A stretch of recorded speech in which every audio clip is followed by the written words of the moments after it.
आज के इस वीडियो में हम डिस्कस करने वाले हैं मेटल स्क्रैप से रिलेटेड सारी चीज़ें, जैसे कि मेटल स्क्रैप के ऊपर आपको आरसीएम देना होगा और किसको देना है, किसको नहीं देना है, क्या इसके ऊपर टीडीएस डिडक्ट होगा और टीडीएस डिडक्ट है तो क्या टीडीएस रेट है, क्या इसका एग्जम्पशन है, किसको रजिस्ट्रेशन लेना है।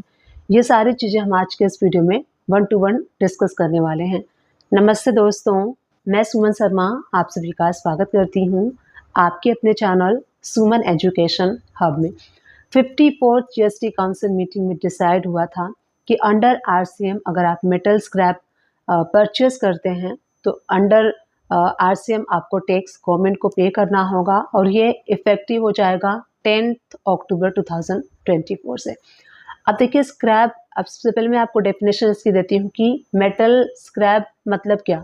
तो मेटल स्क्रैप काफ़ी सारे लोग के क्वेश्चंस भी आते हैं, माइंड में क्वेश्चन भी अराइज होता है कि क्या मेटल से रिलेटेड, यानी कि क्या हम स्टील परचेस करेंगे, आयरन परचेस करेंगे या फिर गोल्ड परचेस करेंगे तो क्या उस पर भी हमें अंडर आरसीएम टैक्स जो है वो गवर्नमेंट को पे करना होगा। तो ऐसा नहीं है। सबसे पहले डेफिनेशन आप क्लियरली समझ लीजिए। मेटल स्क्रैप यानी कि जो मेटल का वेस्टेज होता है, स्क्रैप होता है, कबाड़ा होता है, अगर वो आप परचेस करते हैं और वो भी परचेस कौन करता है, किसके ऊपर आरसीएम एप्लीकेबल होगा, ये सारी चीज़ें हम आज के इस वीडियो में देखने वाले हैं। देखिए जो स्टील होता है, जो आयरन होता है, मान लीजिए आप किसी शॉप पे जाते हैं, किसी स्टील के शॉप पे जाते हैं, वहाँ पे आप बर्तन परचेस करते हैं तो क्या आपको को बर्तन परचेस के ऊपर आरसीएम थोड़ी देना है। या फिर कोई आप आयरन की बिल्कुल नई चीज़ें लेते हैं तो उसके ऊपर थोड़ी आपको देना है। जो फ्रेश आर्टिकल होते हैं उसके ऊपर आपको आरसीएम के अंडर में टैक्स नहीं देना है। मेटल स्क्रैप यानी कि मान लीजिए कि कोई फैक्ट्री है आयरन की, कोई स्टील की फैक्ट्री है जहाँ पे कि वो प्रोडक्ट को बनाते हैं और वेस्टेज यानी कि जो स्क्रैप निकलता है और उसको बड़े बड़े डीलर जो है वो परचेस करते हैं, फिर आगे वो उसको सेल करते हैं। तो बड़े बड़े जो डीलर होते हैं वो उसको परचेस करते हैं, तो जो वो परचेस करते हैं उनके ऊपर आरसीएम एप्लीकेबल होगा। अब यहाँ पे जो आरसीएम एप्लीकेबिलिटी है वो भी अलग अलग तरीके से है। मान लीजिए कि जो स्क्रैप, मेटल का जो स्क्रैप है वो सेल कर रहा है और वो अनरजिस्टर्ड पर्सन है और वो किसी दूसरे अनरजिस्टर्ड पर्सन को ही सेल करता है तो वो एग्जम्प्ट है, उसके पर आरसीएम एप्लीकेबल नहीं होगा। मान लीजिए कि जो स्क्रैप सेल करने वाला है वो पर्सन अनरजिस्टर्ड है, यानी कि जो सेल करने वाला है वो अनरजिस्टर्ड है और जो परचेज करने वाला है वो भी अनरजिस्टर्ड है, तो वो एग्जम्प्ट है, वहाँ पे जो आरसीएम है वो एप्लीकेबल नहीं होगा। सेकेंड कंडीशन क्या होती है, यूआरडी टू या यूआरडी एग्जम्प्ट हो गया। अब यूआरडी टू रजिस्टर्ड, यहाँ पे आरसीएम एप्लीकेबल होगा। यानी कि जो सेलर है, जो सप्लायर है वो अनरजिस्टर्ड है और जो बायर है, जो रिसिपिएंट है वो रजिस्टर्ड है।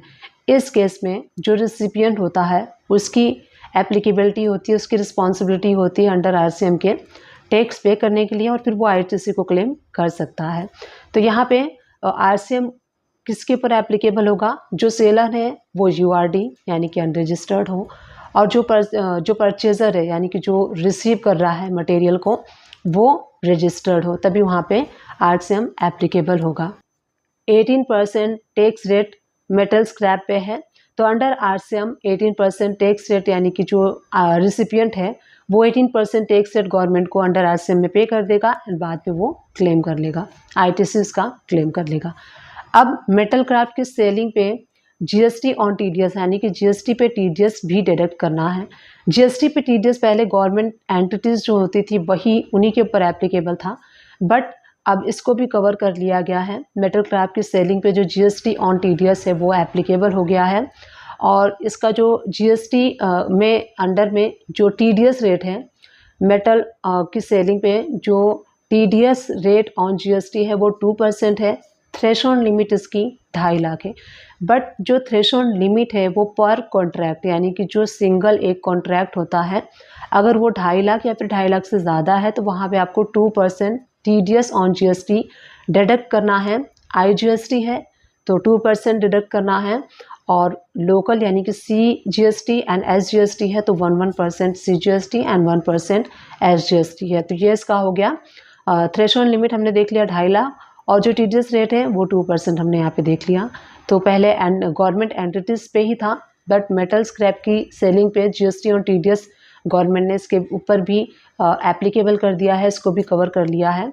तो इससे क्या होगा, जो बड़े बड़े डीलर्स जो होते हैं वो सारे इसमें कवर हो जाएंगे, इसलिए इसके ऊपर जो TDS है वो भी एप्लीकेबल कर दिया गया है। नेक्स्ट क्वेश्चन आ रहा होगा कि मैम ये जो TDS हम ऑन GST डिडक्ट करेंगे वो किस वैल्यू के ऊपर करेंगे। तो सबसे पहले मैं आपको यहाँ पे एक्सप्लेन कर देती हूँ।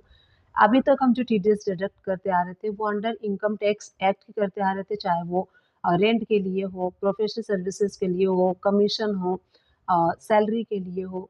तो ये सारी जो TDS हम डिडक्ट कर रहे थे वो अंडर इनकम टैक्स एक्ट के कर रहे थे। बट ये जो TDS ऑन GST है, GST के ऊपर जो हमें TDS डिडक्ट करना है ये GST से रिलेटेड है, यानी कि ये अलग है बिल्कुल। तो इसके लिए आपको TDS डिडक्ट करने के लिए अलग से सेपरेटली रजिस्ट्रेशन लेना होगा, तब आप इसका TDS डिडक्ट कर सकते हैं। अब बात आती है कि किस वैल्यू के ऊपर हमें TDS डिडक्ट करना है। तो इनकम टैक्स एक्ट के अंडर में जो हम रेगुलर TDS हमारा चल रहा था, उसमें हम किस वैल्यू के ऊपर TDS डिडक्ट करते थे, टैक्सेबल वैल्यू के ऊपर। तो सिमिलरली यहाँ पे भी हमें जो GST का इनवाइस आपका होगा, मान लीजिए कि 1 लाख रुपीज़ का इनवाइस है और उसके ऊपर टैक्स एप्लीकेबल है, तो 1 लाख के ऊपर आपको 2% TDS डिडक्ट करना है। यानी कि सिमिलरली ही जैसे आप उस TDS इनकम टैक्स एक्ट के अंडर में जो TDS के ऊपर कैलकुलेशन करते थे टैक्सेबल वैल्यू के ऊपर, यहाँ पे भी आपको टैक्सेबल वैल्यू के ऊपर कैलकुलेशन करनी है।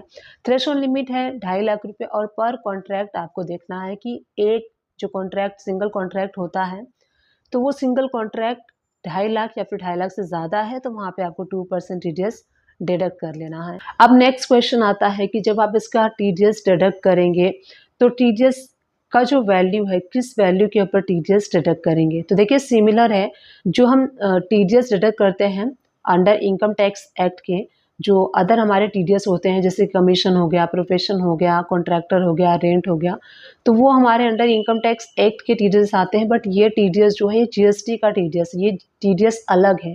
वो इनकम टैक्स का TDS है और ये GST का TDS है। अब बात कर लेते हैं इसके रिटर्न की। तो GST ऑन TDS की रिटर्न के लिए आपको सेपरेटली रिटर्न फाइल करनी है GSTR 7 every month of 10th को, यानी कि 10th को आपको GSTR 7 की रिटर्न फाइल करनी है। और अगर नील है तो नील की रिटर्न फाइल करनी है, अदर देन नील है तो अदर देन नील की आपको रिटर्न फाइल करनी है। अब बात कर लेते हैं नेक्स्ट की पेनाल्टी, इंटरेस्ट, लेट फाइन क्या लगेगा अगर आप रिटर्न फाइल नहीं करते हैं टाइमली। तो इसका जो लेट फी है वो है 50 रुपीज़ GST के लिए एंड 25 CGST SGST के लिए। मैक्सिमम जो अमाउंट है वो 2000 तक का है। और जो इंटरेस्ट है वो है 18% पर एनम, यानी कि पूरे साल के लिए 18% है इंटरेस्ट अमाउंट। अब जो कंपोजिट डीलर है, नेक्स्ट हम बात कर लेते हैं। मान लीजिए कोई कंपोजिट डीलर जो रजिस्टर्ड डीलर है, वो अगर बाय करता है किसी अनरजिस्टर्ड से, तो क्या उसके ऊपर RCM एप्लीकेबल होगा? तो यस, अगर कोई कंपोजिट डीलर है और वो किसी अनरजिस्टर्ड पर्सन से ये मेटल स्क्रैप परचेस करता है, तो उसको GST के अंडर में, RCM के अंडर में 18% RCM जो है वो पे करना होगा। बट उसकी ITC वो क्लेम नहीं कर सकता। अगर कंपोजिट डीलर है तो ITC क्लेम नहीं कर सकता, बट उसको अंडर RCM टैक्स पे करना होगा 18%। बात कर लेते हैं GST रजिस्ट्रेशन के लिए। अगर RCM सप्लाई ही करता है कोई पर्सन, यानी कि RCM की गुड्स एंड सर्विसेज को ही सप्लाई करता है, तब उसको GST रजिस्ट्रेशन लेने की ज़रूरत नहीं है। अगर अदर देन RCM, यानी कि RCM से रिलेट हट के भी कोई ऐसी सर्विसेज या फिर गुड्स सेल या सप्लाई करता है, तो उस केस में जो थ्रेशोल्ड लिमिट अगर क्रॉस हो जाती है तो वहाँ पे उनको GST रजिस्ट्रेशन लेने की ज़रूरत है। तो उम्मीद करती हूँ ये जो मैंने इस वीडियो में आप लोग के साथ शेयर किया, मेटल स्क्रैप से रिलेटेड सारी इन्फॉर्मेशन मैंने हम यहाँ पे देखा और सीखा। तो अगर ये वीडियो आप सभी लोग के लिए हेल्पफुल रही है तो आप खुद भी देख रहे हैं, दूसरे के साथ भी शेयर कर सकते हैं। जो भी आपसे रिलेटेड अकाउंटिंग का वर्क करते हैं उनको भी आप अवेयर कर सकते हैं इस वीडियो को शेयर करके। तो thank you for watching, keep watching.